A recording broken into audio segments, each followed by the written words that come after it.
Hi, my name's Sophie, and I'm mother to two daughters, Maisie, who is 14, Poppy, who is 8. We have been accessing each services now for just over 5 years. My eldest, Maisie, was born 9 weeks premature and suffered two bilateral hemorrhages, which resulted in her having multiple complex disabilities such as quadriplegic cerebral palsy, severe epilepsy, scoliosis, severe learning disabilities, and she was also registered blind. She requires 24-hour care for all of her daily living and care needs. She also is non-mobile and non-verbal, and she is also unable at present to feed orally. She has an amazing personality and loves to do things in her own little way. She has a little sister, Poppy, who she absolutely adores. Poppy has a natural desire to help care for Maisie with absolute unconditional love, which is an absolutely beautiful thing to see. We originally joined each shortly after the devastating loss of my dear mother, Rosemary, Maisie and Poppy's beloved granny. My mum was a huge support to us as a family, and shortly after her passing, it became evident that we needed extra support. We self-referred to each, and so we made a visit, and we were put at ease straight away. We then went on to accessing all of their services, not so much the short break, but all the other things that they provide. Art therapy, play therapy for Maisie, music therapy, hydrotherapy. We attend all their family events, like the Tree Fest and the gig nights and all the Christmas activities, and the dance East days that we really like. And it's just a really lovely place for us to be as a family, and where we know all of Maisie's needs are going to be met while we're there. Well, I access attend the Cover Tangle group that's run by each at the Treehouse, and I started going to that to allow myself that time to do something that I enjoy and to tap into my creative side. And then when yourself had a conversation with me about the photography project, I just thought that would actually be really nice because I like taking photographs of my own family, and photographs are hold special memories and special connections with me. And I thought that it would be good fun to explore a bit more with the photography.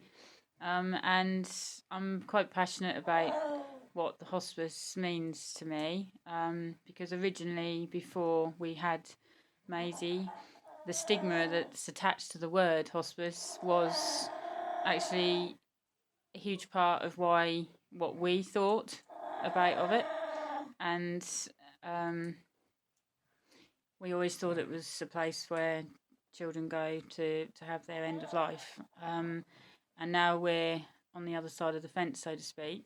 And then when we did join the hospice, we realised that it was actually much more than that. And we discovered that it was actually enhancing the quality of their life, as well as obviously the support that they give for the other as well. We've made the most incredible memories at the Treehouse as a family, in the short time that we've been accessing their services.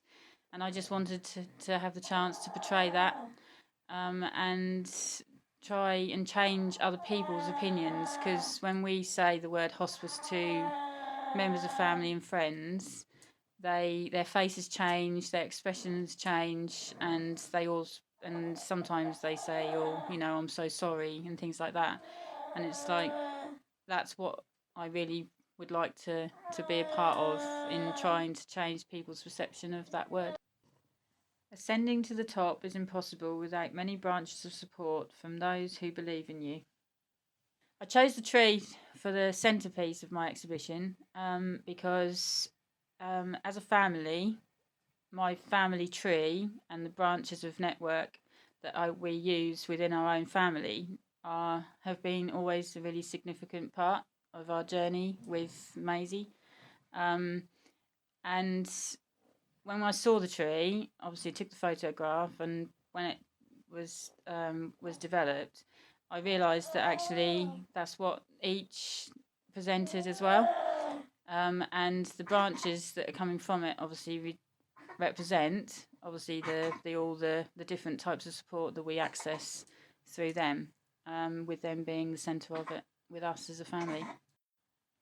On the canvas of life, we often go off colour, but as long as there are special people to add the right shades, life goes on to be a rainbow. The rainbow is quite significant because when we first visited the hospice, um, the rainbow is what you're greeted with in the reception, and I remember the feeling that just seeing the beautiful colours and the way it just reflected in the light and everything. It just put us at ease and at comfort. It just provided a lot of comfort, and it was just colourful and nice. And when I took the photo, it just had that significance, and that memory came to my head of that, and that was the beginning of our hospice journey.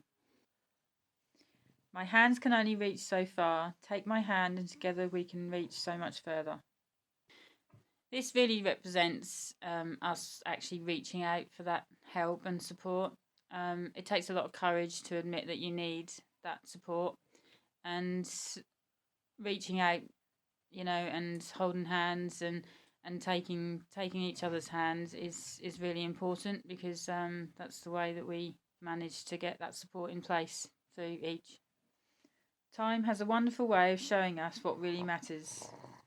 This is quite a comical one, but it's actually quite an important message that I'm trying to get across, because the one thing that you find that doctors and other professionals don't have is time. And time actually is sometimes what you need to be able to talk about things thoroughly, to have questions answered, and to just feel like that you matter. And that's what each provides. They give you time to have those chats and those talks, and the time for the therapies, and the time after the therapies to just be before you make the journey home. And every phone call that you have with anyone, they never rush you. They never make you feel like you're not important, and that means a lot. Music expresses that which cannot be put into words. Well, music therapy is such a huge, significant part of what we access through each. It has been right from day one.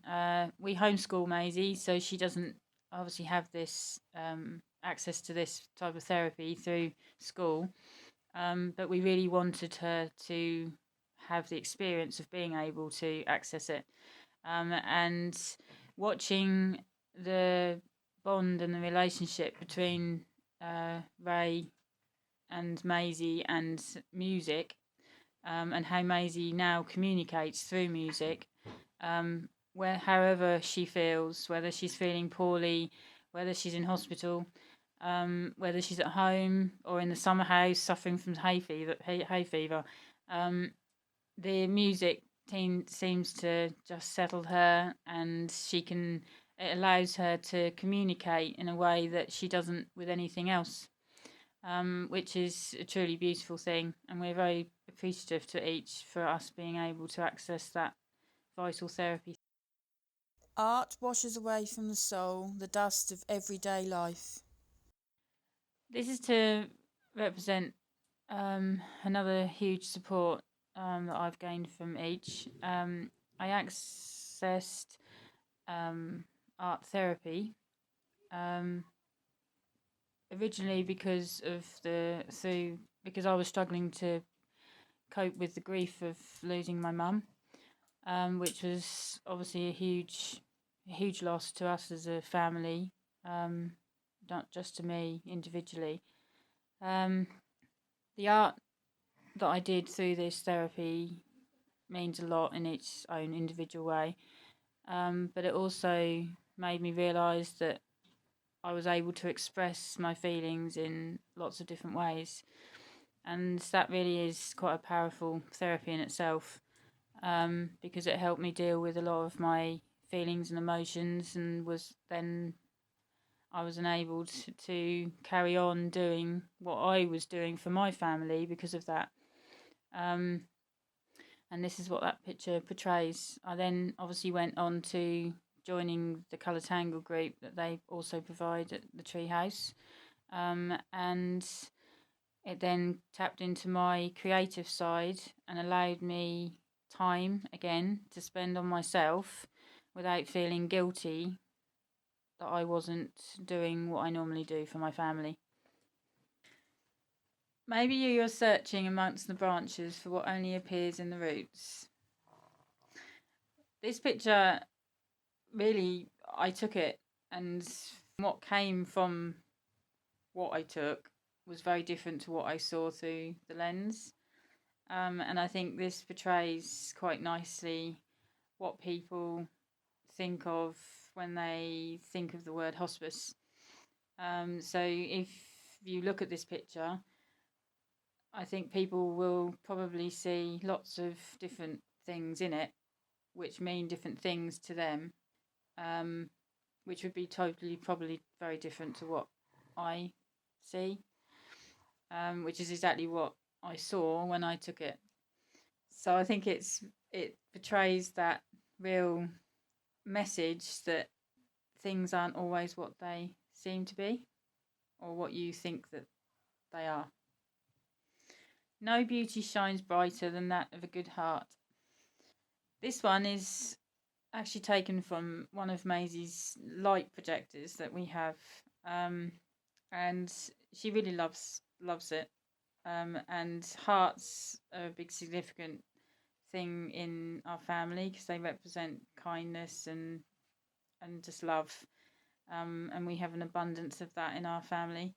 But it also exists in and around the hospice with the people, the families, the other families that you meet, the friends you make, and the just kindness of people's hearts, of the staff and the volunteers that work at the hospices as well.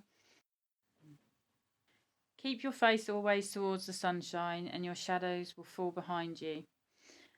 Before coming to the hospice, I think I know I felt very lonely, not knowing where to turn if we needed that sort of support for different things, and to access all the facilities that each provides us as a family, especially Maisie and all her therapies. Isolated and feeling alone is the most horrible feeling, and I don't feel so much like that anymore because of the support that we have from each. And I think they've shown me that, just as the quote suggests, that if you always look to the sunshine, that loneliness will always be not so much of a significance than the brightness that could be. When we are unable to find tranquility within ourselves, it is useful to seek it elsewhere. This is taken from within the den at the Treehouse Hospice, and this is where I just thought it was a really nice image, and it portrayed again another beautiful space which is created within the hospice. The garden, the woods there, the outdoor space, and the natural beauty, which sometimes is good to escape to just be with your own thoughts, and listen to the sounds of nature, and just take your mind away from the reality of life sometimes. And I think this portrays that in the way that I wanted it to.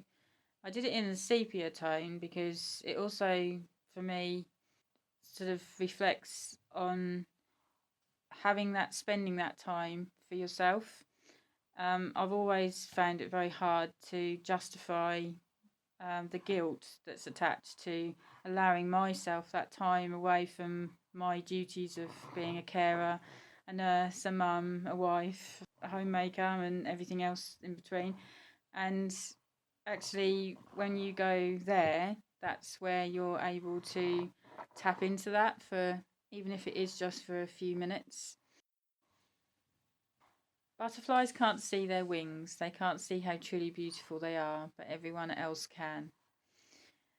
This again is in within the woodlands of the hospice grounds, um, and I took it not intentionally. Actually, I just liked the colours that were attached to it, and then when it was again developed, it portrayed something that's very important in our life, and that's our two girls. And both of our girls are very individual, just as a butterfly, and they're both as colourful and their own individual way, and each have been able to enhance their beauty. Um, they see, especially in Maisie, the qualities and the beauty that we see, where sometimes the medical professionals don't have the time to, and they allow her to be even more colourful. And it's not just the girls that it portrays either, it's the whole my whole family and myself as a person too. You sometimes forget how individual, and the fact that you are a person as well. And I think each support you in a way where you can actually discover the fact that you actually can be that person too. Sisters don't need words. They have perfected their own secret language of sniffs, sighs, gasps, giggles, and smiles. This really represents exactly what they are. Um, Maisie and Poppy as siblings is quite remarkable. The connection they share is like nothing I've ever witnessed before. And each support that hugely. But they also support Poppy as Maisie's sibling and she accesses the sibling days that they do, which as she's grown older and her natural caring responsibilities for Maisie have been obviously enhanced. It's actually really nice for her to be able to go to those groups and feel like she can talk about Maisie and know that people understand what she's talking about. Where when she's at school, she doesn't really get that because people don't understand what it's like to have a disabled sibling, sister or brother, if unless they've got one themselves. I found that Poppy's confidence has grown over the years of her going to everything. She calls it her special place, and it's really helped her to be able to be supported in with all her emotions and all her feelings attached around being a sibling to Maisie. The love they share is quite well, you can see from the images. It's absolutely amazing, and the fact that a facility like each support that and enhance that too is really special. Sometimes you will never know the true value of a moment until it becomes a memory. Making memories have always been a very important um, part of our family, as it was mine when I was growing up. My mum and dad created lots of memories for us to hold on to, which have taken us into adulthood and carried us on to having our own families and making those same and similar memories for us to hold on to. You don't realise the importance of a memory, of a moment, until things change. And when you have a disabled child, things change every day. And just recently, we have realised that those memories that we make and we've made each and every year of Maisie's life has been significant, and things can change within a heartbeat. I've experienced this quite a lot, obviously with the loss of my mum and different losses that we've had within our family. And it's not all about concentrating on the loss of something, it's concentrating on the fact that you had that chance to make that memory, and each have supported that and created a lot more of those memories than we would ever have imagined to have had the opportunity to have had. Family isn't always blood, it's people in your life who want you in theirs, the ones who accept you for who you are, the ones who would do anything to see you smile and are there for you no matter what.